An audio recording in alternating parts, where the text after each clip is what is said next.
Have you ever experienced a sudden downpour or dense fog on the highway where you can't see anything? Remember these key steps and next time you'll be able to handle the bad weather with ease. Collect it quickly. The key moment can save life. First, when you drive in the rain, you must turn off the auto start or stop function. Look here, it's already turned off. If you don't turn it off, after the vehicle stalls in the water, it's easy to start the engine twice, causing the engine to enter the water. The repair cost is very high, and the insurance company does not pay a penny.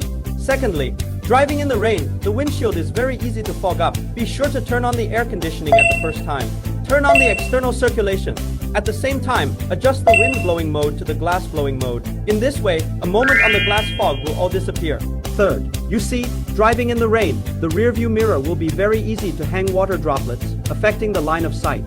Driving will be very dangerous. Be sure to turn on this square rear glass defogging switch. After a while, the water droplets on the rear view mirror will all disappear. Fourth, when the vehicle starts, do not touch this button. It's the anti-skid system. It's on by default. If you accidentally turn it off, the risk of the vehicle skidding sideways out of control will be greatly increased. Finally, many people are easy to ignore. Driving in the rain must open the vehicle's front and rear fog lights. This represents the front fog lights. This represents the rear fog lights. Because the fog lamp's penetration is stronger, can prevent being tailed. How do you learn? Follow me to the homepage to learn more automotive knowledge.